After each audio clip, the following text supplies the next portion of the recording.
ഈ ഫാമിലി ലൈഫിൽ ഏറ്റവും ഇമ്പോർട്ടൻ്റ് ആയിട്ടുള്ള അധികം ആരും സംസാരിക്കാത്തൊരു ആസ്പെക്റ്റാണ് അതിൻ്റെ ഒരു ഫിസിക്കൽ സൈഡ് എന്ന് പറയുന്നത്. അത് എത്രമാത്രം ഫാമിലിയുടെ ലവ് ബോണ്ടിങ് അവർ തമ്മിലുള്ള ഒരു ഒത്തൊരുമയ്ക്കൊക്കെ അതൊരു വലിയ ഘടകമാണെന്നുള്ളത് പലരും സംസാരിക്കാൻ തന്നെ വളരെ എന്തോ മോശമായിട്ടുള്ള കാര്യമൊക്കെ ആയിട്ടാണ് കാണുന്നത്. അപ്പോൾ ഇന്നത്തെ ടോപ്പിക് അത് റിലേറ്റഡ് ആയിട്ടാണ് നമ്മൾ കൊണ്ടുവന്നത്.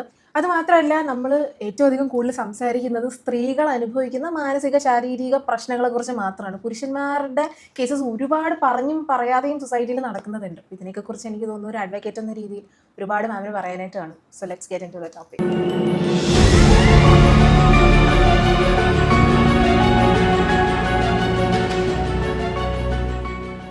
സെക്സിന് മാത്രമല്ല, ഒന്നിച്ചിരിക്കുവാനായിട്ട്, ഒന്നിച്ച് കിടക്കുവാനായിട്ട് ഒരു മാറ്റി വയ്ക്കാൻ പറ്റാതെ പോകുന്നതാണ് ഡൈവോഴ്സിൻ്റെ ഒരു പാതിയിലധികം ഒരു കാരണമായിട്ട് വരുന്നത്. ഒന്നും നടക്കുന്നില്ല, സെക്സിൻ്റെ ഒരെണ്ണം അവിടെ വരുന്നില്ല. ആദ്യത്തെ ഒരു കല്യാണം കഴിഞ്ഞ കാലത്ത് ഉണ്ടായിരുന്ന ഒരു താല്പര്യമോ ഇൻറ്റിമസിയോ അല്ലെങ്കിൽ അത് വേണം എന്നുള്ളൊരു തോന്നലോ ഉണ്ടായെന്ന് വരില്ല. എന്തോ ഡ്രിങ്ക്സ് കഴിച്ചിട്ട് വന്നു, ആൽക്കഹോളിക് കഴിച്ചിട്ട് വന്നു, അന്നിട്ട് സെക്സ് ചെയ്യണം, എനിക്ക് അതിനോട് താല്പര്യമില്ല.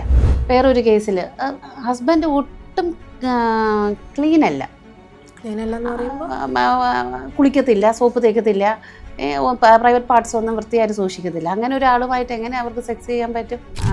ഒരു വിഭാഗം മാത്രമല്ല, സ്ത്രീകൾ മാത്രമല്ല, പുരുഷന്മാരും ഒരുപാട് സഫർ ചെയ്യുന്നുണ്ട്. എൻ്റെ ഒരു കേസിൻ്റെ ഇതിലാണെങ്കിൽ പുരുഷൻ കല്യാണം കഴിച്ചപ്പോൾ ആ പെൺകുട്ടി മാനസികമായിട്ട് ബുദ്ധിമുട്ടുള്ള കുട്ടിയായിരുന്നു. അത് പറയാതെ അവർ കല്യാണം കഴിപ്പിച്ചു. പക്ഷേ കല്യാണം കഴിച്ച് ചെന്നപ്പോഴാണ് മനസ്സിലാവുന്നത്, ഗൾഫിലായിരുന്നു അദ്ദേഹം പോകുന്ന സമയത്ത് വൈഫ് ഹൗസിൽ കൊണ്ടാക്കി. ആ സമയം പ്രഗ്നൻ്റ് ആയിരുന്നു. പ്രഗ്നൻ്റ് ആയ ഒരു കുഞ്ഞായപ്പോഴത്തേക്കും പിന്നെ ആ വൈഫിൻ്റെ അച്ഛന് കുഞ്ഞിനോടുള്ള അറ്റാച്ച്മെൻറ്റ് കാരണം മകളെയും കൊച്ചിനെയും ഇങ്ങോട്ട് വിടത്തില്ല. വിദേശത്ത് നിന്ന് ജോലി ചെയ്യും, ഉണ്ടാക്കുന്ന സകല കാശും ഭാര്യയുടെ പേരിലേക്ക് അയക്കുകയും ചെയ്യും. വൈഫ് അതിവിടെ വെച്ച് ഇവിടെ ലാവിഷായിട്ട് ഇത് ചെയ്യുന്നു. അങ്ങനെ വരുമ്പോഴത്തേക്കും പണ്ടത്തെ ഒരു കൂട്ടുകാരനെ കാണുന്നു, അവരുമായിട്ടൊരു റിലേഷൻ ഉണ്ടാകുന്നു. അങ്ങനെ അത് വഴിതിരിഞ്ഞ് പോവുകയാണ്. അപ്പോൾ ഇയാൾ വരുമ്പോൾ അറിയുന്നത് ഇയാൾ അയച്ച കാശൊന്നും അവിടെ ഇല്ല.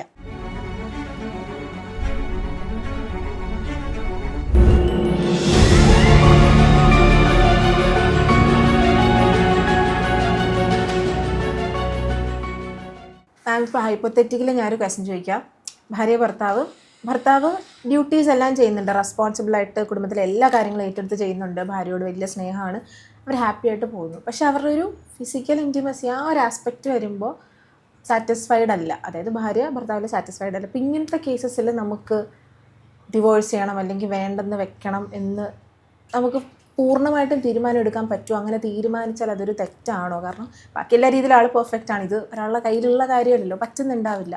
അപ്പം അതിൽ ഭാര്യയുടെ സൈഡും ഓപ്പോസിറ്റായിട്ടുള്ള ഭർത്താവിൻ്റെ സൈഡും ഒരു മെൻ്റൽ ഒരു സൈഡൊന്ന് പറയാമോ?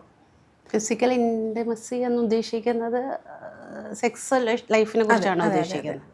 പാർട്ട്നേഴ്സിൻ്റെ ഇടയിൽ ഏറ്റവും ആവശ്യമായിട്ടുള്ള ഒരെണ്ണം, ഏറ്റവും പ്രധാനപ്പെട്ടത് സെക്സ് തന്നെയാണ്. സെക്സ്വൽ റിലേഷൻ, ഒരു നല്ല രീതിയിൽ ഹെൽത്തി രീതിയിലുള്ള ഒരു സെക്ഷൽ റിലേഷൻ ആണ് ആ ഫാമിലി കൊണ്ടുപോകുന്നതിന് ഏറ്റവും അത്യാവശ്യമായിട്ടുള്ളത്.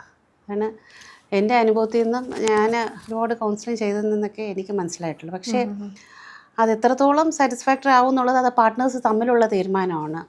അത് അങ്ങനെ ആയില്ലെങ്കിൽ ഉണ്ടാകുന്ന ദോഷം ഇതെല്ലാം അതൊന്നും പക്ഷേ പെട്ടെന്നൊരു സംസാരത്തിൽ കൂടെ നമുക്കറിയാൻ പറ്റത്തില്ല. അല്ലെങ്കിൽ അതാണ് അവർ നമ്മുടെ അടുത്തൊരു പ്രോബ്ലമായിട്ട് വരും. നമ്മുടെ അടുത്ത് വരുന്നത് അയാൾ ശരിയില്ല, അയാൾ ഭയങ്കര ദേഷ്യമാണ്, അല്ലെങ്കിൽ അവൾ ശരിയില്ല, അവൾ പെട്ടെന്ന് കിടന്ന് ഉറങ്ങും, ഇങ്ങനെയൊക്കെ പറയുമ്പോൾ അപ്പോൾ അതൊക്കെ ഒരു കാരണമാണോ എന്നാണ് നമ്മൾ ചിന്തിക്കുന്നത്. അതൊക്കെ ഒരു കാരണമാണോ? അപ്പോൾ ഡൈവോഴ്സ് എന്ന് പറഞ്ഞിട്ടായിരിക്കുമല്ലോ ആദ്യം വരുന്ന ഡൈവോഴ്സ് എന്ന് പറഞ്ഞേ വരുള്ളൂ. കാരണം ആ വേർഡാണ് എല്ലാവരും ഒരു ഫാമിലി ലൈഫിൻ്റെ എൻഡ് എന്ന് പറഞ്ഞ് വെക്കുന്നത്. അല്ലാതെ ഇടയ്ക്ക് ഒരു സൊല്യൂഷനൊന്നും ആരും ചിന്തിക്കുന്നില്ല. അപ്പം അതെല്ലാം നമ്മൾ കുറച്ച് ചിന്തിക്കും, എന്താ ഇങ്ങനെ വരുന്ന കാര്യം എന്താ എന്ന് പറയുമ്പോഴത്തേക്കുമാണ് പല കാര്യങ്ങളും നമുക്ക് അത് മനസ്സിലാവുന്നത്. അതുകൊണ്ട് തീർച്ചയായിട്ടും ഒരു ഫാമിലി റിലേഷനിൽ ഒരു ഹസ്ബൻഡ് ആൻഡ് വൈഫിൻ്റെ ഇടയിൽ സെക്സിനൊരു വലിയൊരു റോളുണ്ട്. അതായത് അത് ആ ഒരു ടൈം, ആ ഒരു സ്പേസ്, കാരണം അതിന് വേണ്ടി സെക്സിന് മാത്രമല്ല, ഒന്നിച്ചിരിക്കുവാനായിട്ട്, ഒന്നിച്ച് കിടക്കുവാനായിട്ട് ഒരു മാറ്റി വയ്ക്കാൻ പറ്റാതെ പോകുന്നതാണ് ഡൈവോഴ്സിൻ്റെ ഒരു പാതിയിലധികം ഒരു കാരണമായിട്ട് വരുന്നത്. കാരണം ഒന്നിച്ച് ഒരു രാത്രി ഒരു ടൈം ഉണർന്ന് സ്പെൻഡ് ചെയ്യുകയാണെങ്കിൽ കുറച്ചൊരു 10 മിനിറ്റെങ്കിലും സംസാരിക്കുകയാണെങ്കിൽ അന്നത്തെ കാര്യങ്ങൾ പറയാൻ പറ്റും. എന്തൊക്കെയാണെന്ന് എന്തെങ്കിലും കുറ്റങ്ങളോ കുറവുകളോ ഉണ്ടെങ്കിൽ അത് പറയാം, തിരുത്താൻ പറ്റുന്നതാണെങ്കിൽ തിരുത്താം. ഫിസിക്കൽ ആസ്പെക്റ്റ് ഇല്ലെങ്കിൽ നമുക്ക് ആ ബോണ്ടിങ്ങേ കാണില്ല എന്നാണോ പറയുന്നത്? ആ ഒരു ലവ് എന്ന് പറയുന്ന ആസ്പെക്റ്റും അത് കാരണം പ്രശ്നമാണ്. ആണ്. കാരണം ഇപ്പോഴത്തെ ഒരു ലൈഫ് സ്റ്റൈൽ നോക്കിയാൽ ചിലപ്പോൾ വൈഫ് നൈറ്റ് ജോലിയായിരിക്കും, ഹസ്ബൻഡ് ഡേ ആയിരിക്കും. ഹസ്ബൻഡ് വരുമ്പോൾ വൈഫ് പോകും, വൈഫ് വരുമ്പോൾ ഡേ. IT ഫീൽഡിൽ നിന്ന് മാത്രമല്ല, എല്ലാ പ്രൊഫഷണൽ ഫീൽഡ് എടുത്തു കഴിഞ്ഞാലും അങ്ങനെയാണ്. അല്ലെങ്കിൽ തന്നെ രണ്ടുപേരും വീട്ടിൽ വരുമ്പോൾ പകൽ മുഴുവനും ജോലി ചെയ്ത് വന്നു കഴിയുമ്പോഴത്തേക്കും പിന്നെ ഒന്ന് കിടക്കുക, അല്ലെങ്കിൽ തീർച്ചയായിട്ടും നമ്മുടെ ഫോണിന് അഡിക്റ്റ് ആയിരിക്കുക. അഡിക്റ്റ് എന്നല്ല, നമ്മൾ അതിൻ്റെ അകത്തുള്ളത് നമ്മൾ ചെക്ക് ചെയ്യുന്നു, നമുക്ക് കാണാനുള്ള കാര്യങ്ങൾ അപ്ഡേറ്റ്സ്. നമ്മൾ പണ്ട് എല്ലാവരും വന്ന് ഹാളിൽ വന്നിരുന്ന് TV കാണുന്നതിന് പകരം ഇപ്പോൾ ഓരോരുത്തരുടെ കയ്യിലും ഓരോ ഫോണാണ്. കൊച്ചു തൊട്ട് വലുത് വരെ, വയസ്സായ അമ്മമാരുടെ കൈ വരെയും ഓരോ ഫോൺ കയ്യിലുണ്ട്. അപ്പോൾ അവർക്ക് ഇഷ്ടമുള്ള അവരത് കാണുകയാണ്. അത് ഇരിക്കുമ്പോൾ എത്ര മണിക്കൂർ അതിൽ സ്പെൻഡ് ചെയ്താലും നമ്മൾ അറിയുന്നില്ല, ഒരു കാര്യം നമ്മൾ അറിയുന്നില്ല. അപ്പം ഇവർ തമ്മിൽ പറയേണ്ട കാര്യങ്ങൾ, പ്രശ്നങ്ങൾ ഒന്നും അവിടെ വരുന്നില്ല. അപ്പോൾ ഇത് കഴിഞ്ഞ് ഫോൺ നോക്കിക്കൊണ്ടിരുന്ന് കഴിയുമ്പോൾ ഓട്ടോമാറ്റിക്കലി അതിലോട്ട് ഉറക്കത്തിലോട്ട് പോകും. പിന്നെ അവിടെ എന്ത് നടക്കുന്നു? ഒന്നും നടക്കുന്നില്ല. സെക്സിൻ്റെ ഒരെണ്ണം അവിടെ വരുന്നില്ല. ആദ്യത്തെ ഒരു കല്യാണം കഴിഞ്ഞ കാലത്ത് ഉണ്ടായിരുന്ന ഒരു താല്പര്യമോ ഇൻറ്റിമസിയോ അല്ലെങ്കിൽ അത് വേണം എന്നുള്ളൊരു തോന്നലോ ഉണ്ടായെന്ന് വരില്ല. പിന്നെ ഒരാൾക്ക് തോന്നുമ്പോൾ മറ്റേയാൾക്ക് അത് തോന്നില്ല. അതെല്ലാമാണ് ഇതിൻ്റെ റീസൺ ബിഹൈൻഡ് അതിൻ്റെ അകത്ത്. അപ്പം അത് എങ്ങനെ പരിഹരിക്കാം? അതെങ്ങനെ പരിഹരിക്കാമെന്ന് വെച്ചാൽ വൈഫും ഹസ്ബൻഡും ഒന്നിച്ച് തന്നെ കുറച്ച് ആഴ്ചയിൽ ഒരു ദിവസമെങ്കിലും അവർക്ക് വേണ്ടി മാത്രമായിട്ടൊരു സമയം, അതായത് ബാക്കി ആൾക്കാർക്ക് കൗൺസിലിങ്ങിലൂടെയൊക്കെ പോയിട്ട് കുറേയൊക്കെ മാനസികമായ ബുദ്ധിമുട്ടുകൾ മാറ്റാനായിട്ട് പറ്റില്ലേ? മാനസികമായ ബുദ്ധിമുട്ടും, പക്ഷെ മാനസിക ബുദ്ധിമുട്ട് അവരുടെ മെയിൻ ഇഷ്യൂ ഇതാണ്. ഇവർ തമ്മിൽ പറയേണ്ട കാര്യങ്ങൾ പറയുന്നില്ല, ഫിസിക്കൽ ആയിട്ടുള്ള കാര്യങ്ങൾ ഒന്നും നടക്കുന്നില്ല. അപ്പം അതിൻ്റെ ഒരു ടെൻഷൻ ഒക്കെ ഇവരിലുള്ളപ്പോഴത്തേക്കും ഇത് പുറത്തു പറയാനും പറ്റില്ല. അപ്പം ഓട്ടോമാറ്റിക്കലി അടുത്ത ലെവൽ എവിടെയാണ്? അത് വേറെ ഇതിലോട്ട് പോകും. വേറെ എവിടെയാണോ അവർക്കൊന്ന് ഫ്രീ ആവാൻ പറ്റുന്നത് ആ ലെവലിലോട്ട് അത് പോകും. അതിപ്പോൾ ആര് പോകുന്നു എന്നുള്ളതല്ല, വൈഫ് പോകുന്നു ഹസ്ബൻഡ് പോകുന്നു എന്നുള്ളതല്ല, അവരുടെ ആവശ്യം നടക്കാതെ പോകുന്നു. ഒരിക്കലും സെക്സ് മാത്രമല്ല, ഒരു ഇൻറ്റിമസി. ഇപ്പോൾ അവർക്കൊരു ഓഫീസ് സ്ഥലത്ത് ഒരു പ്രയാസം ഉണ്ടായി, അപ്പോൾ അത് പറയാനായിട്ട് വരുമ്പോൾ അയാൾക്ക് കേൾക്കാനായിട്ട് ഉള്ളൊരു താല്പര്യം, അല്ലെങ്കിൽ അയാൾ ബിസി ആയിരിക്കും, അല്ലെങ്കിൽ അയാൾ ക്ഷീണിച്ചിരിക്കുകയായിരിക്കും, അല്ലെങ്കിൽ അയാൾ പെട്ടെന്ന് ഉറങ്ങിപ്പോകുന്ന ആളായിരിക്കും. അങ്ങനെ വരുമ്പോഴത്തേക്കും അത് നടക്കുന്നില്ല. അപ്പോൾ ഇവർക്ക് എവിടെയെങ്കിലും അത് പറയണം. അപ്പോൾ ഒരു ഫ്രണ്ട് വരും ഹെൽപ്പ് ചെയ്യാനായിട്ട്, കാര്യം വരും, കുറേ കൂടെ പേഴ്സണലൈസ് ചെയ്ത് വരും. അപ്പം അത് വേറൊരു റിലേഷനിലേക്ക് പോകാനായിട്ട് ഒരു വഴി ഉണ്ടാകുന്നു. ചില കേസസ് ഉണ്ടല്ലോ മാം, ഇപ്പോൾ ഇൻസ്റ്റയിൽ ഭയങ്കര ഫേമസ് ആയിട്ടുള്ള ഒരു കപ്പിളാണ്. അപ്പം അതിൽ ഹസ്ബൻഡിന് ഇപ്പോഴവർ കല്യാണം കഴിക്കുന്നത് അവൻ്റെ റിലേഷനായിട്ട് കുറേ നാളായി, അരക്കി കീപ്പോട്ട് അങ്ങ് തളർന്നു പോയി. ഫിസിക്കൽ ഇൻറ്റിമസി പോസിബിൾ അല്ല, പക്ഷേ അവർ തമ്മിലുള്ള ഒരു സ്നേഹം, ബോണ്ടിങ് ഇതൊക്കെ ഭയങ്കരമാണ്. അപ്പോൾ അവർ ഭയങ്കര ഹാപ്പി ആയിട്ട് അവർ ജീവിക്കുന്ന ഒരു സിനാറിയോ നമ്മൾ കാണുന്നുണ്ട്. അതാണ് ഞാൻ അങ്ങനെ ചോദിച്ചത്. അതായത് സെക്ഷൽ ആസ്പെക്റ്റ് ഇല്ലെങ്കിൽ കൂടിയും അവരുടെ ഇടയിൽ ടൈമും ഇതുപോലെ മാം പറഞ്ഞ ടൈം സ്പെൻഡ് ചെയ്യുന്നു, ഒരു ബോണ്ടിങ് ഉണ്ട്, ഒരുമിച്ചുള്ള ഒരുപാട് മൊമെൻറ്റ്സ് ഉണ്ട്. അപ്പോൾ ആ ഒരു ലവും കെയറും ഉണ്ടെങ്കിൽ ഇതിനെ നമുക്ക് ഇങ്ങനത്തെ ചില സിറ്റുവേഷൻസിലൊക്കെ നമുക്കത് തരണം ചെയ്ത് നന്നായിട്ട് ജീവിക്കാൻ പറ്റില്ല എന്നുള്ളതാണ്. റെയർ എന്ന് പറയാൻ പറ്റില്ല, പക്ഷെ ആ ഒരു അയാൾ പിന്നെ ഒരു ആക്സിഡൻറ്റിലേക്ക് തളർന്നതല്ലേ. അതിന് മുമ്പേ അവർ തമ്മിൽ നല്ലൊരു ബന്ധമുണ്ടായിരുന്ന കാണും. അതിൻ്റെ ഫോളോ അപ്പാണ് ഇത് വരുന്നത്. അപ്പം അവർക്ക് സെക്സ് അല്ല പ്രധാനമായിട്ട്, അല്ലെങ്കിൽ സെക്സിൽ കൂടെ അല്ല. ഇപ്പം സെക്സ് തന്നെ, ഈ സെക്സ് എന്ന് പറയുന്ന അൾട്ടിമേറ്റ് അല്ല. ഒരു ഉമ്മ കൊടുക്കുന്നത് സ്നേഹത്തോടെയാണെങ്കിൽ അത് മതി. റബേക്ക ചോദിച്ചതിനാണെങ്കിൽ സെക്സ് ഒരു ഫാമിലിയിൽ ആവശ്യമുള്ള ഘടകം തന്നെയാണ്. നമ്മളെ സംബന്ധിച്ചിടത്തോളം അടുത്തൊരു തലമുറയ്ക്ക് ജന്മം നൽകുന്ന, അതുമാത്രമല്ല ബയോളജിക്കൽ നീഡ് സാറ്റിസ്ഫാക്ഷനും ഒരു പ്രധാന ഘടകമാണ്. അപ്പോൾ അത് രണ്ടും അവിടെ വേണം. അപ്പോൾ അത് ഓരോരുത്തർക്കും ഓരോ സമയത്തായിരിക്കും തോന്നുന്നത്. അത് ഈക്വലി വരുന്നെങ്കിൽ മാത്രമേ അത് വരുന്നുള്ളൂ. അതില്ലാതെ വരുമ്പോഴത്തേക്കും നമ്മൾ പിന്നെ കേസിൽ അടുത്ത ഡൈവോഴ്സിന് കൊടുക്കുമ്പോൾ ഒരു ഗ്രൗണ്ട് അഡൾട്ടറി എന്ന് പറഞ്ഞു വെക്കും. ആ ഒരു ഇതിൽ അഡൾട്ടറി എന്ന് പറയുമ്പോഴത്തേക്കും വേറൊരാളോട് ഇങ്ങനെ ഒരു ഇരിക്കുന്നതാണ്, വേറൊരു സെക്ഷൽ റിലേഷൻ ചെയ്യുന്നതാണ്, വരുന്നതാണ്. അപ്പോൾ അതിന് കാരണം എന്താണ്? കിട്ടില്ല, അതിനുള്ള ഒരു സാഹചര്യം കിട്ടാതെ വരുന്നത് കൊണ്ടായിരിക്കാം. ഒരു പോസിബിലിറ്റിയാണ് ഒരു ഇതുമായിട്ട് വരുന്നത്. അല്ലാതെ എല്ലാം ഇത് തന്നെ എന്നല്ല പറയുന്നത്. അതുകൊണ്ട് ഇതെങ്ങനെ നമുക്കൊരു പരിഹാരം എന്ന് പറഞ്ഞാൽ, വരുന്നവരോട് എല്ലാവരോടും ഞാൻ പറയുന്നത്, നമ്മൾ കുറച്ച് നേരം ഒരു ഹാഫ് ആൻ അവർ ബാക്കി എല്ലാ കാര്യങ്ങളും മാറ്റി വെച്ചിട്ട്, എല്ലാ ദിവസവും ഒന്നും നടക്കത്തില്ല, വീക്കെൻഡ്സിലോ എവിടെയും കുട്ടികളെയും കൊണ്ടുപോകണ്ട, നിങ്ങൾ മാത്രമായിട്ട് പോയി. അപ്പോൾ അവിടെ ചെല്ലുമ്പോഴത്തേക്കും മറ്റേ ആൾക്ക് കടം കൊടുക്കാനുണ്ട്, പിന്നെ ഇത് ചെയ്യാനായിട്ട് ഇനി അടുത്ത മാസം ചിട്ടി അടയ്ക്കാനുണ്ട് എന്നുള്ള സംഭവമൊന്നും അല്ല പറയേണ്ടത്. ആദ്യകാലങ്ങൾ സംസാരിച്ച പോലെ സ്നേഹത്തിൽ, അത് ഈ ടെൻഷനിലിരിക്കുമ്പോൾ അതൊക്കെ പറ്റുമോ എന്നുള്ള കാര്യം ചോദിക്കുന്നത് വേറൊരു ഭാഗം ചോദിക്കുന്നവരുണ്ട്. പക്ഷേ എന്നാലും കുറച്ച് ഒന്ന് ഫ്രീ ആയിട്ട് ഇരിക്കാനായിട്ട്, പരസ്പരം ഒന്ന് അപ്രിഷ്യേറ്റ് ചെയ്യാനായിട്ട് സാധിച്ചാൽ അത് തന്നെ ഈ പ്രശ്നങ്ങൾക്കെല്ലാം ഒരു പരിഹാരമായിട്ട് വരും. വേറെ എന്നാന്ന് വെച്ചാൽ ഈ സെക്ഷൽ റിലേഷൻ എന്തുകൊണ്ട് നടക്കാതെ കൊണ്ട് അതിൻ്റെ അകത്ത് കുറഞ്ഞ പല കാര്യങ്ങളുണ്ട്. ചിലപ്പം ഇപ്പോൾ എനിക്ക് ലാസ്റ്റ് വീക്കിൽ ഒരു കോൾ വന്നായിരുന്നു. ഹസ്ബൻഡ് പറഞ്ഞു, ഹലോ, പെൺകുട്ടി എന്നെ വിളിച്ചു പറഞ്ഞു, മാഡം എന്നെ ഹസ്ബൻഡ് വീട്ടിൽ കയറ്റുന്നില്ല, ഞാൻ എന്ത് ചെയ്യാൻ, കുഞ്ഞുങ്ങൾ മാത്രമേ വീട്ടിലുള്ളൂ, ഞാൻ എന്ത് ചെയ്യാം, ഞാൻ പോലീസ് സ്റ്റേഷനിലോട്ട് പോവുകയാണ്. എന്താ കാര്യം എന്താ? അത് ഹസ്ബൻഡ് എന്നെ വീട്ടിൽ കയറ്റുന്നില്ല, ഞാൻ വന്നപ്പോൾ ജോലി കഴിഞ്ഞ് വന്നപ്പോൾ ലേറ്റായി പോയി എന്ന് പറഞ്ഞപ്പോൾ ഞാൻ എന്നാലും ഒന്ന് കാര്യം പറഞ്ഞു, നീ അങ്ങനെ പോകണം എന്തിനാണ്, അവിടെ ഇരുന്നിട്ട് പോലീസിനെ വിളിച്ചാൽ എന്നൊക്കെ കാര്യങ്ങളൊക്കെ ചോദിച്ചു കഴിഞ്ഞപ്പോഴത്തേക്കും മാഡത്തിൻ്റെ അടുത്ത് എങ്ങനെ പറയും ഞാൻ, അയാളെന്തോ അടിച്ചിട്ട് വന്ന് എന്നിട്ട് എൻ്റെ അടുത്ത് സെക്സിനോട് പറയുന്നത് എനിക്ക് താല്പര്യമില്ല, അടിച്ചിരുന്ന എന്തോ ഡ്രിങ്ക്സ് കഴിച്ചിട്ട് വന്നു, ആൽക്കഹോളിക് കഴിച്ചിട്ട് വന്നു, അന്നിട്ട് സെക്സ് ചെയ്യണം, എനിക്ക് അതിനോട് താല്പര്യമില്ല. അപ്പം അത് നടക്കാത്തത് കൊണ്ടാണ് അവിടെ ആ പ്രശ്നത്തിന് കാരണമായത്. അതൊക്കെ ഹസ്ബൻഡ് മനസ്സിലാക്കേണ്ട കാര്യമില്ലേ? കുടിച്ചു കഴിഞ്ഞിട്ട് അപ്പുറത്തിരിക്കുന്ന ആൾക്ക് താല്പര്യം ഉണ്ടാവണമെന്ന് നിർബന്ധമില്ലല്ലോ. ഹസ്ബൻഡ് ഈ പരസ്പരം മനസ്സിലാക്കി കഴിഞ്ഞാൽ ഈ വിഷയങ്ങളില്ലല്ലോ. അപ്പോൾ ഒരു സ്ത്രീ അങ്ങനെ സെക്സ് നടക്കാതെ വരുന്നത്, അല്ലെങ്കിൽ അങ്ങനെ ഒരു താല്പര്യം കൂടെ കിടക്കാൻ പോലും തയ്യാറാവാത്തത് ഈ ഒരു വിഷയമാണ്. അത് ഇപ്പോൾ അയാളോട് ബോധമില്ലാത്ത സമയത്ത് നമുക്ക് പറഞ്ഞിട്ട് ഒരു കാര്യമില്ല. അപ്പം ഞാൻ അവരോട് പറഞ്ഞു, ഇന്നത്തേക്ക് ക്ഷമിക്കുക, നാളെ ഒരു സമയം, നാളെ രാവിലെ ആകുമ്പോഴത്തേക്കും റെഗുലർലി ഉള്ളതാ. പക്ഷെ പറഞ്ഞ് അയാൾ രാവിലെ ആകുമ്പോൾ ഇതെല്ലാം മറക്കും. കുടിക്കുമ്പോൾ വേറെ രാവിലെ ഭയങ്കര ഇതായിട്ടുള്ള ഭയങ്കര സ്നേഹവാലാനായ കുടുംബജീവിതത്തെ നശിപ്പിക്കുന്നു എന്നുള്ളത് അതൊരു വലിയ ഇതാണ്. അപ്പം അതൊരു ഡെയിലി ഇതാകുമ്പോഴത്തേക്കും ഇയാൾക്കത് അപ്പം ഈ പെൺകുട്ടിക്ക് അയാളുമായിട്ട് സെക്സിനോട് താല്പര്യം വരുന്നില്ല.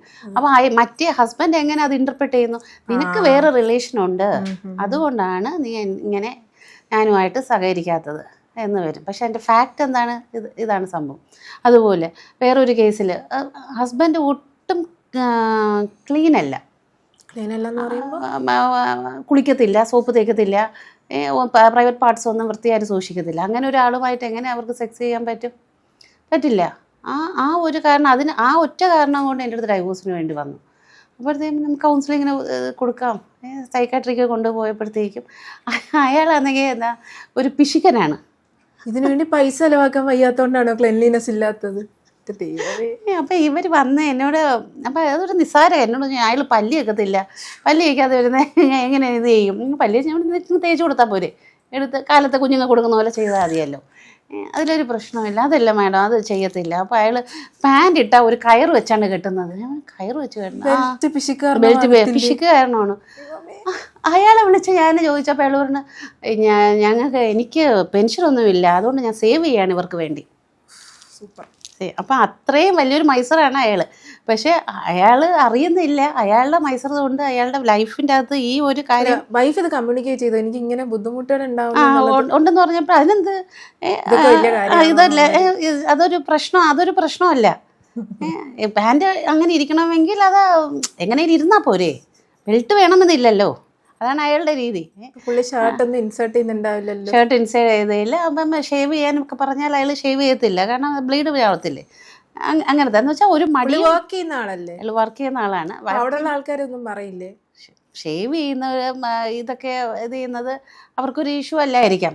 അയാൾ എന്താ പറയുന്നത്, എന്ത് ജോലിയാണ് പറഞ്ഞാൽ അയാളൊരു ഇത് ട്രാക്ക് മെയിൻ്റെനൻസ് ചെയ്യുന്ന ആളാണ്, റെയിൽവേയിൽ ട്രാക്ക് മെയിൻ്റെനൻസ് ചെയ്യുന്ന ആളാണ്. അപ്പോൾ അങ്ങനത്തെ ഇഷ്യൂസ് പറഞ്ഞപ്പോൾ, പക്ഷേ ഫാമിലിക്കകത്ത് ഒരേ ഇടത്ത് ഇരിക്കുന്നവർ തമ്മിൽ വരുമ്പോഴത്തേക്കും അതെല്ലാം ഒരു ഇഷ്യൂ ആയിട്ട് വരും. കുളിക്കില്ലെങ്കിൽ സ്വെറ്റ് ചെയ്യുമ്പോൾ അത് രാത്രി ആകുമ്പോഴത്തേക്കും അതൊരു ഇഷ്യൂ ആയിട്ട് വരുന്നത്. അപ്പോൾ അങ്ങനെ ഒരു ഫാമിലി ലൈഫ് എന്ന് പറയുമ്പോഴത്തേക്കും ഈ സെക്സിൽ വരുമ്പോൾ ആ പരസ്പരം ആ ക്ലീൻനെസ് എല്ലാം വേണം. എങ്കിൽ മാത്രമേ അല്ലാണ്ട് ഇതൊന്നും ഒരു എന്താ പെട്ടെന്ന് നടക്കുന്ന ഒരു പ്രോസസ്സല്ല. അത് അപ്പം അതുണ്ടെങ്കിൽ ഫാമിലി ലൈഫിന് പ്രശ്നങ്ങളില്ലാതെ പരസ്പരം അപ്പം അവിടെ നിന്ന് പരസ്പരം ഓപ്പൺ അപ്പ് ചെയ്യാനായിട്ട് ഒരു ടൈം അവിടെ കിട്ടും.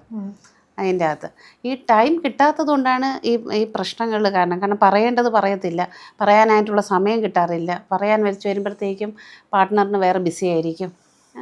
അങ്ങനെ വരുമ്പോഴത്തേക്കും എന്ത് ചെയ്യാൻ പറ്റും, അത് വിടും. പക്ഷെ ആ മനസ്സിൽ ആ പ്രയാസം അവിടെ കിടക്കും. അപ്പം ആ പ്രയാസം കിടക്കുമ്പോഴത്തേക്കും പിന്നെ പാർട്ട്ണർ പിന്നെ അദ്ദേഹം നല്ല മൂഡിലോട്ട് വരുമ്പോഴത്തേക്കും നമുക്ക് ആ പ്രയാസം കിടക്കുമ്പോൾ പിന്നെ അത് പിന്നെ അത് കാണിക്കാൻ തോന്നില്ല, നമ്മൾ തിരിച്ച് കാണിക്കുന്ന സമയമായിരിക്കും. അങ്ങനെയാണ് അവിടെ ഒരു ഇത് വരുന്നത്, ഗ്യാപ്പ് വരുന്നത്. ആ ഗ്യാപ്പ് അവിടെ കൂടിക്കൊണ്ടുവരും. പ്രോപ്പറായിട്ട് കമ്മ്യൂണിക്കേറ്റ് ചെയ്താൽ പല പ്രശ്നങ്ങളും തീർക്കാൻ പറ്റുന്നതേ ഉള്ളൂ. അധികം ആരും സംസാരിക്കാത്തൊരു വിഷയമാണ് ആണുങ്ങളെയും ഇതേ രീതിക്ക് തന്നെ മാനസികമായി ഒരേ രീതിയിൽ പീഡിപ്പിക്കുന്ന കേസസ് ഒക്കെ ഉണ്ട്. ഇപ്പം എനിക്ക് ഓർമ്മ വരുന്നത് ജയം രവിയുടെ ഇഷ്യൂ. ആദ്യം എന്താണെന്ന് ആർക്കും മനസ്സിലായില്ല, പിന്നീടാണ് പുള്ളി റിവീൽ ചെയ്യുന്നത് ഭാര്യയുടെ അമ്മ രണ്ടുപേരും കൂടി ഇദ്ദേഹത്തിൻ്റെ ബാങ്ക് ബാലൻസ് പോലും ഇദ്ദേഹത്തെ ടച്ച് ചെയ്യാൻ സമ്മതിക്കാത്ത രീതിയിൽ അത്രമാത്രം പുള്ളി സപ്രസ് ചെയ്ത് വെച്ചിരുന്നു. അതുപോലെ പുള്ളിക്ക് ഏത് സിനിമ എടുക്കണം, ഏത് മൂവി നെക്സ്റ്റ് പ്രോജക്റ്റായിട്ട് സെലക്ട് ചെയ്യണം എന്ന് പോലും പുള്ളിക്ക് ഒരു ചോയ്സ് അവിടെ കൊടുക്കാത്ത രീതിയിൽ മാനസിക സംഘർഷത്തിലായിരുന്നു എന്നുള്ളതാണ് പുള്ളി പിന്നീട് റിവീൽ ചെയ്യുന്നത്. ഈ സൈഡ് എപ്പോഴും men are considered to be someone stronger, superior. അവർ സഫർ ചെയ്യും എന്നുള്ളത് ആരും അക്സെപ്റ്റ് ചെയ്യില്ല. ഒരുപക്ഷെ അവർ തന്നെ സ്വന്തമായിട്ട് ചിന്തിക്കും, ഞാനിത് പുറത്ത് പറഞ്ഞു കഴിഞ്ഞാൽ ആ ഒരു അവരുടെ ആ ഒരു ഈഗോ ഇടിയുന്ന പോലെ, അല്ലെങ്കിൽ അവരും മനുഷ്യരാണ്, ഓപ്പോസിറ്റ് സെക്സും നമ്മളെ ഹേർട്ട് ചെയ്യാവുന്നൊരു കാര്യം പബ്ലിക്കലി പറയാൻ തന്നെ അവർക്ക് ഒരുപാട് സമയം എടുക്കുന്നു. പക്ഷെ അതൊരിക്കലും നമുക്ക് മാറ്റി വയ്ക്കാൻ പറ്റുന്നൊരു കാര്യമില്ലല്ലോ. അതും നമ്മൾ ചർച്ച ചെയ്യപ്പെടേണ്ട ഒരു വിഷയമല്ലേ. അപ്പം അങ്ങനത്തെ കേസസിനെ കുറിച്ചൊക്കെ മാമിന് എന്താ പറയാനുള്ളത്? അല്ല, തീർച്ചയായിട്ടും ഒരു വിഭാഗം മാത്രമല്ല, സ്ത്രീകൾ മാത്രമല്ല, പുരുഷന്മാരും ഒരുപാട് സഫർ ചെയ്യുന്നു വെച്ചാൽ, പക്ഷേ ഈ പറയുന്ന പോലെ സ്ത്രീകൾക്ക് പ്രൊട്ടക്ഷൻ കൊടുക്കുന്ന പോലെ പുരുഷന്മാർക്ക് അത്രയും പ്രൊട്ടക്ഷൻ കൊടുക്കുന്നില്ല. അവർ ഫൈറ്റ് ചെയ്ത് വേണം നേടിയെടുക്കാനുള്ളത് അതിൻ്റെ അകത്ത്. അപ്പോൾ അതിന് ചിലവർ അതിനു വേണ്ടി പോവും, ചിലവർ വിട്ടുകൊടുക്കും, ചിലവർ എങ്ങനെയോ ആവട്ടെ എന്നുള്ള രീതിയിൽ ചെയ്യും. അപ്പം ഈ പുരുഷന്മാരെ സംബന്ധിച്ചിടത്തോളം സ്ത്രീകൾക്ക് വരുന്ന പോലെ തന്നെ എല്ലാ ഇഷ്യൂസും അവർക്കുണ്ട്. ഇപ്പോൾ ഒരു കല്യാണം നടത്തുന്ന അതിൽ ചീറ്റ് ചെയ്ത് കല്യാണം നടത്തും. എനിക്ക് എൻ്റെ ഒരു കേസിൻ്റെ ഇതിലാണെങ്കിൽ അയാൾ പുരുഷൻ കല്യാണം കഴിച്ചപ്പോൾ ആ പെൺകുട്ടി മാനസികമായിട്ട് ബുദ്ധിമുട്ടുള്ള കുട്ടിയായിരുന്നു. അത് പറയാതെ അവർ കല്യാണം കഴിപ്പിച്ചു. പക്ഷേ കല്യാണം കഴിച്ച് ചെന്നപ്പോഴാണ് മനസ്സിലാവുന്നത് ആ കുട്ടിക്ക് പ്രോബ്ലം ഉണ്ട്, ടാബ്ലറ്റ് എടുക്കുന്ന കുട്ടിയാണ്, മെൻ്റൽ ഡിസോർഡർ എടുക്കുന്നതാണ്. പക്ഷെ അത് പറഞ്ഞിരുന്നെങ്കിൽ അയാൾ അത് അറിഞ്ഞു വെച്ച് ചെയ്യുമായിരുന്നു, അതനുസരിച്ച് ഇത് ചെയ്യായിരുന്നു. പക്ഷെ അത് കല്യാണം കഴിഞ്ഞ് വീട്ടിൽ ചീറ്റിംഗ് എന്ന് പറഞ്ഞാൽ അത് പറഞ്ഞ് ചെയ്താൽ അത് വേറെ. ചീറ്റിംഗ് എന്ന് പറഞ്ഞാൽ അല്ലെ, അത് അങ്ങനെ മനസ്സിലാക്കുന്ന ഒരാളാണെങ്കിൽ ആ കുട്ടിയും സേഫാണ് എന്നുള്ള കാര്യം അവരുടെ പാരൻസ് ചിന്തിക്കുന്നില്ല. അതെന്നതാന്ന് വെച്ചാൽ ചിലവർ സജസ്റ്റ് ചെയ്യും കല്യാണം കഴിഞ്ഞ് കഴിഞ്ഞാൽ ഇത് മാറും. ഏറ്റവും വലിയ വിദ്യാധാരണയാണ്. അപ്പോൾ ആ കല്യാണം കഴിഞ്ഞാൽ മാറും, അല്ലെങ്കിൽ ഒരു പ്രസവം കഴിഞ്ഞാൽ ഈ അസുഖം മാറും, എപ്പിലെപ്സി, ഈ മെൻ്റൽ ഡിസോർഡർ, ഇതെല്ലാം കല്യാണം കഴിഞ്ഞാൽ പ്രസവം കഴിഞ്ഞാൽ മാറും. ചില വലിയ മൈന്യൂട്ട് കാര്യങ്ങളൊക്കെ ആണെങ്കിൽ ചിലപ്പോൾ മാറിയെന്ന് വരാം. പക്ഷേ വലിയ മെൻ്റൽ ഡിസോർഡർ ഉള്ള കുട്ടി, സ്ക്രിസോഫീനിയ ഉള്ള ഒരു കുട്ടി കല്യാണം കഴിച്ച് കഴിഞ്ഞ് ടാബ്ലറ്റ് എടുക്കാതെ ഇരുന്ന് കഴിഞ്ഞാൽ അത് അതിൻ്റെ എക്സ്ട്രീമിലോട്ട് പോകും. അപ്പോൾ ഈ കേസിലും അങ്ങനെയാണ് സംഭവിച്ചത്. കല്യാണം കഴിഞ്ഞ് കഴിഞ്ഞാൽ ആ കുട്ടി ടാബ്ലറ്റ് എടുക്കാതിരുന്നു, ആ കുട്ടി എൻ്റെ എക്സ്ട്രീമിലോട്ട് പോയി ഹസ്ബൻഡിനെ അറ്റാക്ക് ചെയ്യാൻ തുടങ്ങി. അപ്പോഴത്തേക്കും അയാൾക്ക് വേറെ നിർവാഹമില്ല. അപ്പോഴാണ് അറിയുന്നത് ഈ സംഭവം. അപ്പം പിന്നെ പെൺകുട്ടീനെ കൊണ്ട് തിരിച്ച് വീട്ടിലാക്കുക. കാരണം അല്ലെങ്കിൽ ഇവിടെ ഹസ്ബൻഡിൻ്റെ വീട്ടിൽ വെച്ച് എന്തെങ്കിലും സംഭവിച്ചു കഴിഞ്ഞാൽ പിന്നെ ഹസ്ബൻഡും ഫാമിലി അതിൻ്റെ അകത്ത് പിന്നെ അതിൽ കയറി തൂങ്ങേണ്ടി വരും. പിന്നെ അതിൻ്റെ അകത്ത് കേസ് മാറും, പല വ്യാഖ്യാനങ്ങൾ അതിലോട്ട് വരും. പക്ഷെ അപ്പോൾ ഇതിൽ ചീറ്റിംഗ് ചെയ്തത് കാരണം പുള്ളിക്ക് തിരിച്ചെന്തെങ്കിലും ഇപ്പം കോടതി വിധി പ്രകാരം പൈസയോ അങ്ങനെ എന്തെങ്കിലും, അങ്ങനെ ഒരു ലീഗാലിറ്റി ഉണ്ടോ? കോമ്പൻസേഷൻ ക്ലെയിം ചെയ്യാം. നമ്മൾ ചീറ്റ് ചെയ്തു എന്നുള്ള രീതിയിൽ കോമ്പൻസേഷൻ ക്ലെയിം ചെയ്യാനായിട്ട് റൈറ്റ് ഉണ്ട് നമുക്ക്, നമ്മൾ ചീറ്റ് ചെയ്തു എന്നുള്ള രീതിയിൽ. പക്ഷേ ഇതിനെല്ലാം കോടതിക്ക് എപ്പോഴും എവിഡൻസ് ആണ്, പ്രൂഫാണ് വേണ്ടത്. അപ്പം നമ്മളെ അറിയാതെയാണ് നമ്മളെ പറ്റിച്ചു എന്നുള്ളതാണ്. എങ്ങനെ തെളിയിക്കണം, തെളിയിച്ചാൽ മാത്രമേ നമുക്ക് അത് വരുന്നുള്ളൂ. അതിന് നേരത്തെ അന്വേഷിക്കണം. അപ്പോൾ എന്തുകൊണ്ട് നിങ്ങൾ അന്വേഷിച്ചിട്ട് കല്യാണം നടത്തിയില്ല, കല്യാണം ചെയ്തില്ല, ഇതിനെക്കുറിച്ച് അന്വേഷിക്കണമായിരുന്നു എന്നൊക്കെ ഉള്ള ചോദ്യങ്ങൾ വരും. അതിൻ്റെ അകത്ത്. അതുകൊണ്ട് പുരുഷന്മാർ ഇത് മാത്രമല്ല, ഇപ്പം 498 എന്ന് പറയുന്ന ഒരു സെക്ഷനുണ്ട്, അത് വെച്ചിട്ട് സ്ത്രീധന പീഡനം, ഡൊമസ്റ്റിക് വയലൻസ് ആക്ട് വെച്ചിട്ട്, ഇതൊക്കെ വെച്ചിട്ട് നമ്മൾ ഒരു സ്ത്രീയുടെ ഭാഗത്ത് നിന്ന് അയാൾക്ക് ഒരു പണി കൊടുക്കണമെന്ന് വിചാരിച്ചാൽ ഒരുപാട് ലൂപ്പ് ഹോൾസ് ഉണ്ട് നമുക്ക് പണി കൊടുക്കാനായിട്ട്. പക്ഷെ അതിൽ പെട്ടുപോയി ലൈഫ് നരകതുല്യമായ ഒരുപാട് ആളുകളുണ്ട്, ഒരുപാട് പുരുഷന്മാരുണ്ട്. അപ്പം അവിടെയെല്ലാം നമ്മൾ സജഷൻ എന്താണ്, പക്ഷേ അവിടെയൊക്കെ ഒരു കോംപ്രമൈസ്, ഒന്നിച്ചു പോകാനല്ല, ഈ റിലേഷൻ ബ്രേക്ക് ചെയ്യാനായിട്ട് ഒരു കോംപ്രമൈസ്, ഒരു മ്യൂച്വലിലോട്ട് പോകാമെന്ന് പറഞ്ഞാൽ രണ്ട് കൂട്ടരും തയ്യാറാവത്തില്ല. എനിക്കിട്ട് അവ ഈ പണി തന്നെങ്കിൽ ഞാൻ വേറൊരു പണി കൊടുക്കണം, അപ്പം ഞാൻ ഡൈവോഴ്സ് കൊടുക്കാതിരുന്ന അവൾ എന്ത് ചെയ്യും എന്നൊക്കെയുള്ള രീതിയിൽ വരുമ്പോഴത്തേക്ക് അവിടെ ആ കോൺഫ്ലിക്റ്റ് വരും അതിൻ്റെ അകത്ത്. അതുകൊണ്ട് അങ്ങനെ ഒരുപാട് പുരുഷന്മാർക്ക് ഒരുപാടുണ്ട്. എനിക്ക് ഇങ്ങനെ എൻ്റെ ഒരു ക്ലയൻറ്റിനാണെങ്കിൽ ഗൾഫിലായിരുന്നു അദ്ദേഹം പോകുന്ന സമയത്ത് വൈഫ് ഹൗസിൽ കൊണ്ടാക്കി എന്ന് വെച്ചാൽ അതായിരിക്കും കുറേ കൂടെ കംഫർട്ട്. കല്യാണം കഴിഞ്ഞിട്ട് പോയി ആ സമയം പ്രഗ്നൻ്റ് ആയിരുന്നു. പ്രഗ്നൻ്റ് ആയ ഒരു കുഞ്ഞായപ്പോഴത്തേക്കും പിന്നെ ആ വൈഫിൻ്റെ അച്ഛന് കുഞ്ഞിനോടുള്ള അറ്റാച്ച്മെൻറ്റ് കാരണം മകളെയും കൊച്ചിനെയും ഇങ്ങോട്ട് വിടത്തില്ല. കാരണം അയാൾക്ക് ഗ്രാൻഡ് ഫാദറിന് ഗ്രാൻഡ് ഡോട്ടറിനോടുള്ള സ്നേഹം കാരണം ഭർത്താവ് ഒന്ന് വിളിച്ചപ്പോഴത്തേക്കും വീട്ടിലോട്ട് വിടത്തില്ല, ഇവിടെ വേണമെങ്കിൽ നിന്നു എന്ന് പറഞ്ഞു. ഇവൻ്റെ ഈഗോയ്ക്ക് ഇവൻ പറഞ്ഞു ഞാൻ ഭാര്യ വീട്ടിൽ നിൽക്കില്ല എന്ന് പറഞ്ഞ് അങ്ങ് പോയി. അങ്ങനെ പോയി കഴിഞ്ഞപ്പോഴത്തേക്കും കുറച്ച് കാലം കഴിഞ്ഞ് വിളിച്ചിട്ടൊന്നും വരാതെ കുറച്ച് കാലം ആയപ്പോഴത്തേക്കും അവർ തമ്മിലുള്ള റിലേഷൻ സ്ട്രെയിനായി അതിൻ്റെ അകത്ത്. പിന്നെ വേറെ എന്ത് ചെയ്യാം, പിന്നെ അവൻ ഗൾഫിൽ നിന്ന് വരുമ്പോൾ ഒരു മാസത്തെ ലീവിനൊക്കെ ആയിരിക്കും വരുന്നത്. ആ സമയത്ത് വൈഫ് കൂടെ വന്ന് താമസിച്ചില്ല എന്ന് പറഞ്ഞപ്പോഴത്തേക്കും അയാൾ ഒരു പ്രാവശ്യം പോയിട്ട് തിരിച്ചു വന്നു. രണ്ടാമത്തെ പ്രാവശ്യം വന്നപ്പോൾ എന്നെ കാണാൻ പറഞ്ഞു, എന്നെ വേണ്ടാത്ത ഭാര്യേനെ എനിക്ക് വേണ്ട, ഡൈവോഴ്സ് ഫയൽ ചെയ്യണമെന്ന് പറഞ്ഞ് ഡൈവോഴ്സ് ഫയൽ ചെയ്തു. ഡൈവോഴ്സ് ഇപ്പോൾ കണ്ടസ്റ്റിംഗ് ആയിട്ട് നിൽക്കുകയാണ്. അപ്പോൾ ഇവിടെ അയാളാണ് സഫർ ചെയ്തത്. അതുപോലെ പുരുഷന്മാർ സഫർ ചെയ്യുന്നു എന്നുള്ളത് തീർച്ചയായിട്ടും ശരിയായിട്ടുള്ളൊരു കാര്യമാണ്. എനിക്ക് നല്ല കുറച്ചിതിൽ വളരെ ആത്മാർത്ഥമായിട്ടുള്ള ഭർത്താക്കന്മാർ വിദേശത്ത് നിന്ന് ജോലി ചെയ്യും, ഉണ്ടാക്കുന്ന സകല കാശും ഭാര്യയുടെ പേരിലേക്ക് അയക്കുകയും ചെയ്യും. ഭാര്യയുടെ പേരിൽ അയക്കുമ്പം അതായത് അവിടെ എന്തുമാത്രം സഫർ ചെയ്തിട്ടാണ് അവർ ഒരു മാസം ഉണ്ടാക്കുന്നതെന്നുള്ള കാര്യം അവയൊക്കെ അറിയുള്ളൂ. പക്ഷേ അയാൾ ഇവിടെ ഒന്നും അത് പറയത്തില്ല. അയാൾ ആ കാശ് മൊത്തവും അഴിക്കുന്നത് വൈഫിൻ്റെ അക്കൗണ്ടിലേക്കാണ്. വൈഫ് അതിവിടെ വെച്ച് ഇവിടെ ലാവിഷായിട്ട് ഇത് ചെയ്യുന്നു. അങ്ങനെ വരുമ്പോഴത്തേക്കും പണ്ടത്തെ ഒരു കൂട്ടുകാരനെ കാണുന്നു, അവരുമായിട്ടൊരു റിലേഷൻ ഉണ്ടാകുന്നു. അങ്ങനെ അത് വഴിതിരിഞ്ഞ് പോവുകയാണ് ചെയ്യുന്നത്. അപ്പോൾ ഇയാൾ വരുമ്പോൾ അറിയുന്നത് ഇയാൾ അയച്ച കാശൊന്നും അവിടെ ഇല്ല. അല്ലെങ്കിൽ വീട് വയ്ക്കാൻ ഇയാൾ കാശെടുത്ത് അയച്ചു കൊടുക്കുന്നു. വീട് ഇരിക്കുന്നത് ഭാര്യയുടെ പേരിലാണ്. പിന്നെ ഇങ്ങനെ ഒരു റിലേഷൻ അറിഞ്ഞു വരുമ്പോഴത്തേക്കും അത് ചോദ്യം ചെയ്യുമ്പോൾ ഇയാളുടെ കാശൊന്നും തന്നെ ഇയാളുടെ പേരിലില്ല. അപ്പോൾ അവിടെ ആക്ച്വലി അവിടെ ബുദ്ധിമുട്ടിലാവുന്നതും പറ്റിക്കപ്പെടുന്നതും എല്ലാം ഭർത്താക്കന്മാരാണ്. അപ്പം അങ്ങനെയുള്ള സാഹചര്യങ്ങളുണ്ട്. അപ്പം അവിടെയും അവർക്ക് നീതി കിട്ടാനായിട്ട് നമ്മൾ പ്രവർത്തിക്കാറുണ്ട്. അപ്പം അതുകൊണ്ട് എല്ലാവരും അവരവരുടെ ഇപ്പോൾ ഇയാൾ പൈസ അയക്കുന്ന, പക്ഷെ അത് നമ്മൾ ആ കേസിൽ ഞാനത് തെളിയിച്ചു.